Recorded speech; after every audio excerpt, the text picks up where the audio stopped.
Welcome back friends to my YouTube channel Enviropedia.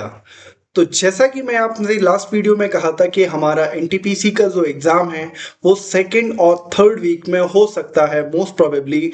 तो NTPC exam की date आ चुकी है असिस्टेंट ऑफिसर इन्वायरमेंट की। और अब एग्ज़ाम आपका होने वाला है 18 जुलाई। 18th ऑफ जुलाई को आपका एग्जाम होने वाला है। तो अब से आज 28 तारीख है और अब आपके पास बचे हैं मात्र 20 दिन का समय है। तो 20 दिन में क्या हमें प्रिपेयर करना चाहिए, कैसे प्रिपेयर करना चाहिए, तो आगे अब हम इस वीडियो में देखते हैं। और जैसा कि सेकंड पार्ट भी हमारे वीडियो का रहा था जो आने वाला था, जिसमें हम अब डिस्कस करने वाले हैं कि क्या और सिलेबस जो है, जो एक बड़ा पोर्शन कवर करता है हमारा एप्टीट्यूड, रीजनिंग और मैथमेटिक्स, तो उसको लेकर भी हम यहाँ डिस्कस करने वाले हैं काफी डिटेल में। तो ये वीडियो देखिए, चैनल मेरा इन्वायरोपीडिया, इसको आप सब्सक्राइब करें, वीडियोस को लाइक करें और आपको अगर इंफॉर्मेटिव लगती है, वीडियो अच्छी लगती है तो उसको और स्टूडेंट एस्पिरेंट्स के साथ शेयर भी करें। तो आइए चलते हैं हम हमारे अगले पार्ट टू मैनेजमेंट। इसकी डेट आ चुकी है जो है 18 जुलाई 2026। तो जैसा कि मैंने अपनी पहली वीडियो में कहा था कि एनटीपीसी का जो एग्ज़ाम है वो प्रोबेबल सेकेंड या थर्ड वीक ऑफ जुलाई में हो सकता है। तो थर्ड वीक ऑफ जुलाई 18 जुलाई को हमारा एग्ज़ाम है। और अब आपके पास समय बचता है सिर्फ 20 दिन का। साथ ही में हमें दिया गया है सिलेबस। तो सिलेबस हम पहले भी डिस्कस कर चुके हैं। और हमारा जो सब्जेक्ट नॉलेज टेस्ट है जो लगभग 70 नंबर का होने वाला है, और उसमें इन्वायरमेंट से रिलेटेड क्या क्या टॉपिक्स इंपॉर्टेंट है और आ सकते हैं उसको हम एक पहले वीडियो में डिस्कस कर चुके हैं। इसके अलावा मेरे पास काफ़ी सारी क्वेरीज आ रही थी जिसमें लोग पूछ रहे थे कि एप्टी रीजनिंग और मैथमेटिक्स का लेवल क्या हो सकता है, किस तरह के क्वेश्चन उसमें पूछे जा सकते हैं और किस टॉपिक से कितना वेटेज हो सकता है। तो आज हम डिस्कस करने वाले हैं आपसे एप्टी रीजनिंग और मैथमेटिक्स, जो कि हमारे एनटीपीसी एग्जाम में लगभग 50 मार्क्स में पूछी जाएगी। अगर हम सिलेबस की बात करें तो जब हमने सिलेबस को खोला और नीचे देखा कि एप्टी रीजनिंग सेक्शन में क्या है, तो 50 क्वेश्चंस जिसमें वर्बल एबिलिटी, न्यूमेरिकल एबिलिटी और लॉजिकल रीजनिंग करके दिया गया है। बट सबकी क्वेरी है कि डिटेल थोड़ा इसमें दी जाए कि किस टाइप के क्वेश्चंस आ सकते हैं, क्या उसमें और डेप्थ हो सकती है, कितना लेवल ऑफ डिफ़िकल्टी हो सकता है। तो इसके लिए मैंने कुछ टॉपिक्स प्रिपेयर करे हैं जो आपको गाइड करेंगे कि एग्जाम में किस तरह के अब हम क्वेश्चंस देखते आ हैं सकते हैं। NTPC assistant officer exam environment management तो 2026। और मैं aptitude, reasoning, maths and English के टॉपिक जिनसे क्वेश्चंस पूछे जाते हैं उनका क्या वेटेज होता है। सबसे पहले हम देखेंगे कि ये जो एग्ज़ाम में आपका सब्जेक्ट नॉलेज टेस्ट के अलावा एप्टी, रीजनिंग और मैथ्स का होगा, इसमें लगभग 50 मार्क्स का वेटेज आपके एग्ज़ाम में रहेगा। तो ये काफ़ी अच्छा वेटेज कंस्टिट्यूट करता है। और 70 मार्क्स का आपका एसकेटी रहेगा। तो टोटल मिला करके आपका 120 मार्क्स का ये एग्ज़ाम होने वाला है, जिसमें करेक्ट क्वेश्चन करने पर आपको मिलेंगे +1 मार्क्स। और क्वेश्चन अगर रॉन्ग होता है तो -2 point as a penalty deduct इसमें होगी। तो 1/4 नेगेटिव मार्किंग है। तो नेगेटिव मार्किंग से बचने के लिए प्रैक्टिस वेल और आप श्योर हों तभी आंसर को टिक करें, ताकि आपके मार्क्स जो हैं वो नेगेटिव में लूज़ ना हो। सबसे पहले हम देखेंगे coding and decoding. Coding and decoding के 50 मार्क्स के पोर्शन की अगर हम बात करें तो उसमें 3 to 4 क्वेश्चंस आप देख सकते हैं जो कि इजी टू मॉडरेट लेवल के आपके होने वाले हैं कोडिंग डिकोडिंग में। और स्कोरिंग है ये पोर्शन काफ़ी जल्दी ये सॉल्व हो जाते हैं, इसमें टाइम ज़्यादा नहीं है क्योंकि क्वेश्चन 120 आपके पास होंगे और टाइमिंग भी आपकी 120 मिनट्स होगी। तो पर क्वेश्चन अगर हम डिवाइड करें तो एवरेज हमें 1 मिनट्स की रिक्वायर्ड होगी। बट ऐसा नहीं होगा क्योंकि कुछ क्वेश्चंस आपके 10 to 20 सेकेंड 15 सेकेंड्स में भी सॉल्व होंगे, तो कुछ क्वेश्चंस में आपके 1.5 से 2 मिनट भी लग सकते हैं। तो टाइम को वाइसली डिस्ट्रीब्यूट करें। जो क्वेश्चंस आपका ज़्यादा टाइम कंज्यूम कर रहा है उन क्वेश्चंस को आप बाद में अटेम्प्ट करें अगर पॉसिबल है। और कोशिश करें जो क्वेश्चंस आपसे फटाफट हो रहे हैं पहले उनको टिक कर लें। सेकेंड आपका है time and distance. Time and distance लगभग 3 से 4 मार्क्स का आपका होने वाला है। फिर इसके बाद आपके डायरेक्शंस से रिलेटेड क्वेश्चंस आएंगे। आपको क्वेश्चन इस तरह से रहेंगे कि आप लेफ़्ट गए, राइट गए, फिर अपने घर से आप फिर 4 किलोमीटर डायरेक्शन में गए, 5 किलोमीटर में, तो आपके घर से डिस्टेंस और किस डायरेक्शन में वो डिस्टेंस है ये आपको बताना होगा, या जिस पॉइंट से आपने स्टार्ट किया था उस पॉइंट से किस डायरेक्शन में आप हैं। तो ये इस तरीके के क्वेश्चंस आप आ सकते हैं। टाइम एंड डिस्टेंस में भी इसी तरीके के क्वेश्चन हो सकते हैं कि आप दो ट्रेन्स आमने सामने आ रही हैं, या कोई बोट है वो अप स्ट्रीम जा रही है या डाउन स्ट्रीम जा रही है, तो उसकी एवरेज स्पीड आपसे पूछ सकते हैं, कितना वो डिस्टेंस कवर करेगी, या एक आपको डिस्टेंस दे सकते हैं तो उतने टाइम में वो कितना डिस्टेंस कवर करेगी। तो इस तरीके से क्वेश्चंस आपको टाइम एंड डिस्टेंस में भी पूछे जा सकते हैं। नेक्स्ट हमारा जो टॉपिक होने वाला है वो प्रॉफिट लॉस। प्रॉफिट लॉस से भी हमारे क्वेश्चंस होंगे, 3 to 5 क्वेश्चंस आपको देखने मिल जाएंगे। इजी टू मॉडरेट लेवल के ये क्वेश्चंस होने वाले हैं, तो आप इनको प्रैक्टिस कर लें। आप 10th क्लास की में जो हमारे क्वेश्चंस होते हैं प्रॉफिट लॉस को, या फिर आप एसएससी की किसी बुक्स को प्रेफर कर सकते हैं जिसमें कि एप्टी रीजनिंग के क्वेश्चंस दिए हुए हैं, उनको प्रैक्टिस करके आप ये 3 to 5 मार्क्स इजीली गेन कर सकते हैं। परसेंट एंड शेयर के भी 1 से 2 क्वेश्चंस आपको देखने को मिल जाएंगे, जिसमें कि मोस्टली बिजनेस पार्टनरशिप जो होती है उससे रिलेटेड आपके क्वेश्चंस इसमें हो सकते हैं।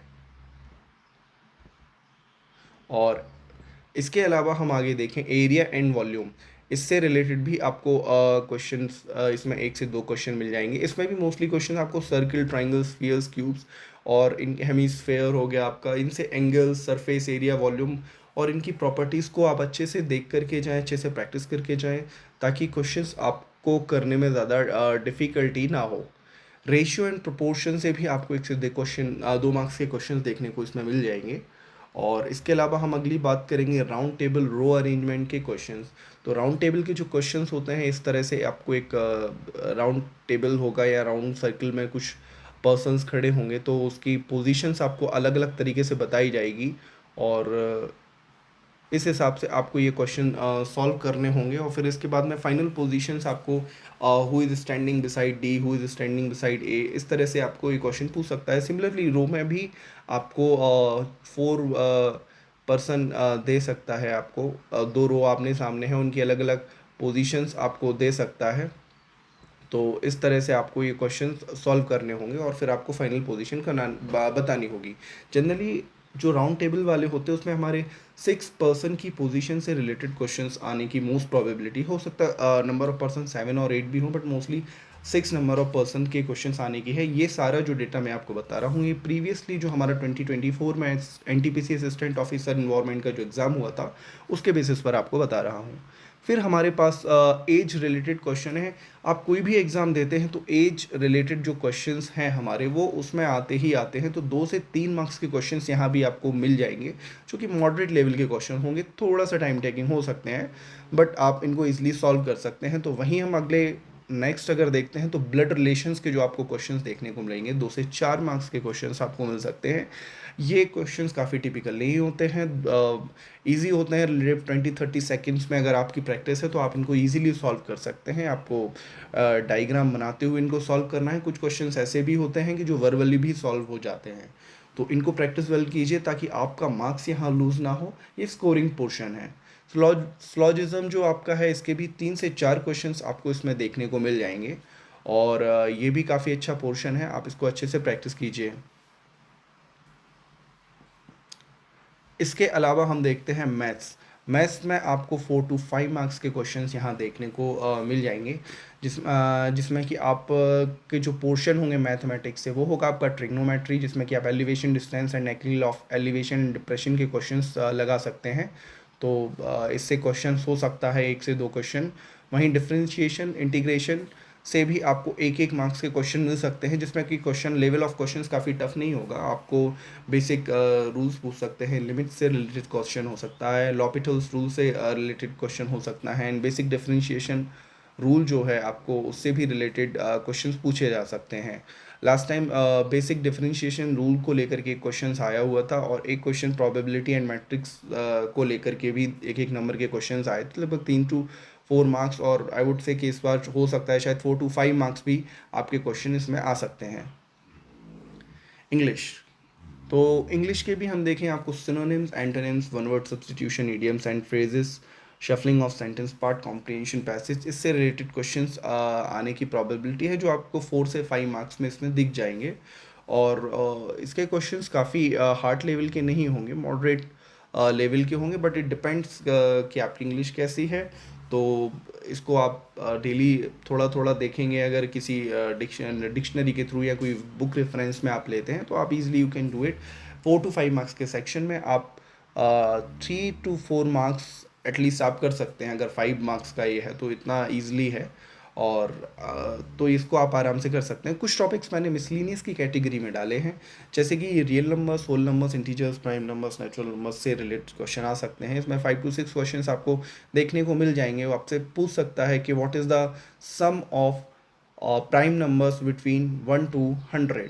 तो इस तरह से क्वेश्चन आ सकते हैं। या how many what is the AP से भी रिलेटेड आपके क्वेश्चन आ सकते हैं, जीपी से भी रिलेटेड आपके क्वेश्चन आ सकते हैं। तो इसको आप अच्छे से प्रैक्टिस करके जाएं। करंट अफेयर्स जो है वो मैंने 2 से 3 मार्क्स, बट ये जो हमारा है ये एसकेटी की ही कैटेगरी में ही आएगा। आपको इन्वायरमेंट से रिलेटेड कुछ करंट अपडेट्स पूछ सकते हैं, 2 से 3 क्वेश्चंस आपको यहाँ देखने मिल सकते हैं। तो ये हमारा था एप्टी रीजनिंग को, जिसको लेकर के लोग काफ़ी ज़्यादा पूछ रहे थे कि हमारा क्या क्वेश्चन रह सकता है, क्या पोर्शन होगा, कितने मार्क्स का आ सकता है। अगेन लोगों के मन में एक और बहुत ज़्यादा क्यूरियोसिटी है कि what is the safe score, कि हमें इस एग्ज़ाम को क्वालिफाई करने के लिए मिनिमम सेफ स्कोर कितना चाहिए। So that is a biggest question जो सबके मन में होगा कि कितना हमें अटेंड करना चाहिए ताकि हम अपनी प्रिपरेशन उस हिसाब से करें। तो नेक्स्ट वीडियो में मैं आपको एक प्रोबेबल सेफ स्कोर के बारे में भी बताऊंगा, क्योंकि पेपर का लेवल जो अगर है इजी टू मॉडरेट होने वाला है। इजी टू मॉडरेट अगर पेपर होता है तो ऑब्वियसली कट ऑफ आपकी हाई जाएगी। और जैसा कि अभी एनटीपीसी की वेबसाइट पे हम पहले भी डिस्कस कर चुके हैं कि 18 जुलाई को आपका एग्ज़ाम होने वाला है। तो अब से आपके पास लगभग 20 डेज़ का टाइम बचा हुआ है। तो इसमें आप काफ़ी अच्छे से प्रिपेयर कीजिए। और एक और इम्पॉर्टेंट बात है, आपका जो ये एग्ज़ाम है इसमें आपका वेटेज जो सीबीटी को है वो है 85%। और सीबीटी के अलावा अगर हम बात करें इंटरव्यू, तो इंटरव्यू का आपका जो वेटेज है वो आपका है 15%। तो सीबीटी में अच्छा स्कोर करना काफ़ी इम्पॉर्टेंट है। तो इसलिए आप बहुत अच्छे से प्रिपेयर करें।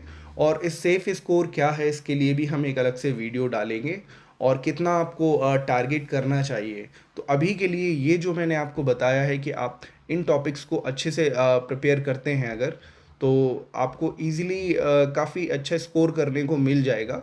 और 50 मार्क्स का जो आपका ये वेटेज है हमारे एप्टीट्यूड, रीजनिंग और मैथ्स का, तो ये काफ़ी इंपॉर्टेंट पोर्शन है, क्योंकि 70 का एसकेटी है। तो यहाँ पर आपका जो एप्टी रीजनिंग है ये काफ़ी इंपॉर्टेंट रोल प्ले करने वाला है। तो इसको बहुत अच्छे से प्रैक्टिस कीजिए। और आप अगर इसको अच्छे से प्रैक्टिस करते हैं तो 70 मार्क्स जो हैं उसमें आप इन्वायरमेंट बैकग्राउंड से हैं, तो आई डोंट थिंक कि आपको उसमें ज़्यादा प्रॉब्लम होगी, उसमें आप अच्छा स्कोर कर ही लेंगे। तो नेक्स्ट वीडियो में आपका डालूंगा, उसमें हम आपको कि कितना सेफ स्कोर होना चाहिए, और साइंस और इंजीनियरिंग के जो हमारे इसमें दोनों बैकग्राउंड के स्टूडेंट होंगे तो उनको क्या बेनिफिट हो सकते हैं उनके बैकग्राउंड की वजह से, साइंस की वजह से, उनके इंजीनियरिंग की वजह से, क्या इनका कोई ड्रॉबैक भी है। तो इस जो भी आपकी क्वेरीज होंगी, और प्रीवियस जो एग्ज़ाम हुआ था उसमें कितने साइंस और इंजीनियरिंग बैकग्राउंड से लोग थे, तो इस सब के बारे में मैं आपसे डिस्कस करूँगा अपने नेक्स्ट वीडियो में। तो तब तक आप प्रिपेयर कीजिए। 20 डेज़ का जो टाइम है उसको बहुत अच्छे से यूटिलाइज़ कीजिए। और जैसा कि मैंने आपको प्रेडिक्ट भी किया था कि 2 to 3 वीक्स में एग्ज़ाम हो सकता है हमारा जुलाई के 2nd to 3rd वीक में, तो प्रोबेबल डेट भी आपकी वही आई है 18 जुलाई। और अगर आपको वीडियो अच्छा लगे तो इसको लाइक करिए, चैनल को सब्सक्राइब करिए, और आगे जो भी एस्पिरेंट्स प्रिपरेशन कर रहे हैं उनके साथ ये वीडियो शेयर भी कीजिए। Thank you.